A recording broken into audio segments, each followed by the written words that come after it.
doing? Today, we're going to be talking about what is going on at the Supreme Court because there is a lot going on at the Supreme Court. And we just got a few different orders today dealing with some Second Amendment cases. So, we're going to go ahead and jump right into it and get into the news.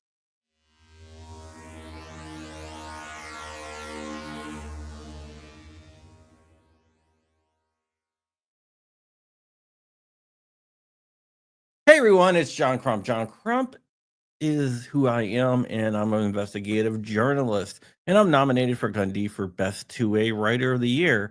Today, you guys can go vote. It's the last day that you can vote for me for Best 2A Writer of the Year at thegundys.com. I would appreciate your vote just so I can win something. All right, today we're going to be talking about what happened at the Supreme Court. Friday was a conference day, and today it was an order day. What an order day means is when the Supreme Court puts out whether they're going to take a case, which is known as granting a writ of certiorari, or they're going to deny cert. And we have some Second Amendment cases that have been denied cert, and one anti-gun case that was denied cert as well. So let's go ahead and talk about the ones that were denied, and that is Rush and Robinson. Both of these were Second Amendment cases dealing with the constitutionality of having SBRs on the NFA.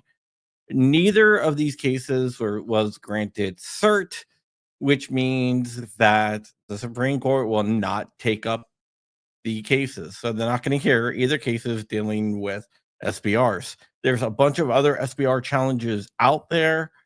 So it could be that they just didn't want to hear these cases right now because they are looking forward to another SBR case, or they're just not going to take any SBR case. I don't know, and no one else does either. They really did not give any type of statement as to why they denied cert in Rush and Robinson. Now, they did deny cert in another case, and this is Gustafson. This is a case that dealt with the PLCAA out of Pennsylvania, and a bunch of people were trying to sue Springfield Armory for something that some bad guy did with their items. The Pennsylvania Supreme Court threw it out, stating that it violates PLCAA. The anti-gun groups led by Brady and also I think Giffords and some other anti-gun groups tried to intervene in this case, and they actually backed this case.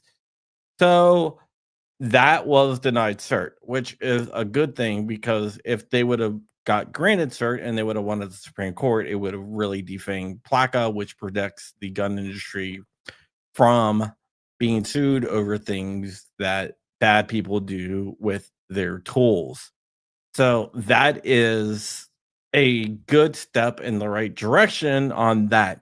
The other two cases that they did not take kind of sucks, but they didn't take this case either. That leaves Duncan, Veramontes, and Gators out there.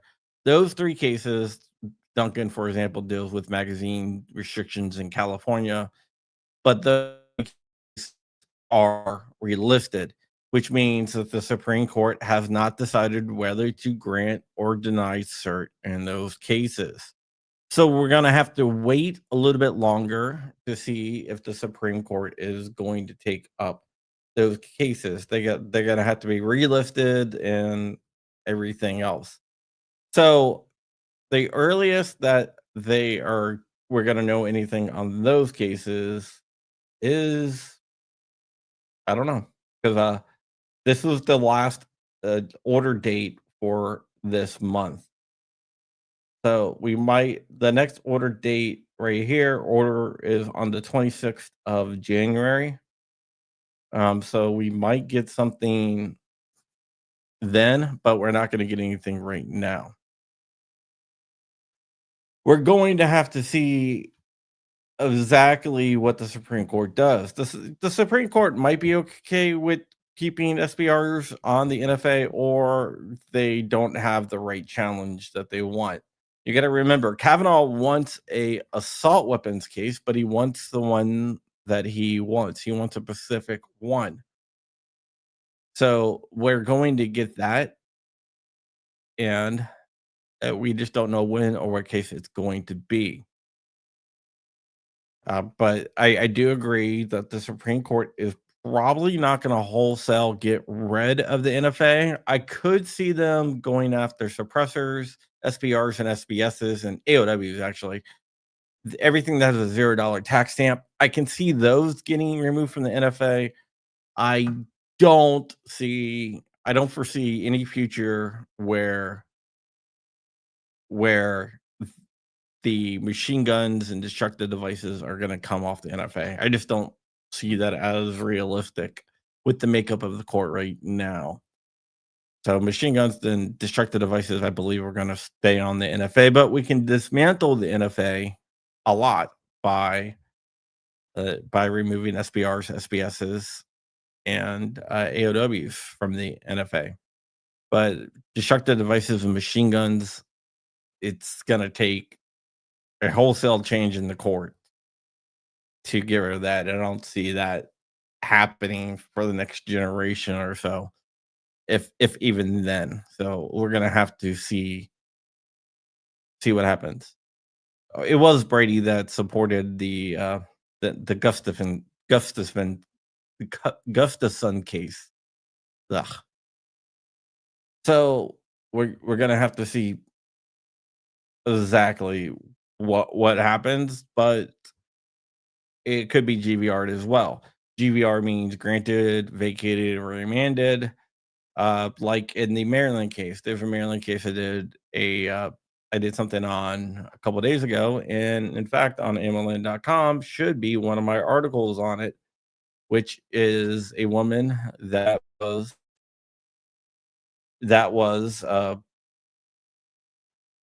arrested for using her gun in self-defense in Maryland. That's Gardner versus Maryland. And 12 senators asked the Supreme Court to grant cert in that, and that deals with nationwide reciprocity. So that could happen too, and I believe that one has a really good chance of making it. So we're just gonna have to wait and see what they grant, but uh, unfortunately, 2 cases got dismissed. I figured that they were gonna get dismissed, and one of the cases that got dismissed, the 3rd case, is one that actually helps us because it keeps PLACA alive. So there we go. But in Gardner, I believe what they're gonna end up doing in that, they're gonna GVR that, they're gonna grant it, vacate it, and remand it down to the circuit court to use Bruin to determine if the law is constitutional, because the circuit court and Gardner, they disregarded Bruin at all. They did not do a Bruin analysis. They concentrated on footnote 9, which Kavanaugh wrote, that says some permitting schemes are constitutional, but he didn't say that all permitting schemes are constitutional. He said some permitting schemes are constitutional, but they can still be challenged by a Bruin analysis. And when the Third Circuit heard that, or Fourth Circuit, sorry, when the Fourth Circuit heard that, they just said they're presumably constitutional. No Bruin analysis is needed, even though that's not what footnote 9 said. But what they were trying to do is get around that and rule against Gardner and hold up the Maryland conviction, because if they do a Bruin analysis, they would realize that reciprocity should be the law of the land, and reciprocity should be good for the whole entire country. But we're gonna have to wait and see what happens with that. There's no word on that case either. So yeah, we're in a kind of a holding position right now, besides the 2 cases that got denied cert on our side and the 1 case that got denied cert on the anti-gunner side. So right now, that's all we have. And we're gonna have to wait and see exactly what happens. And with that, we are going to get out of here, and I will see you guys later.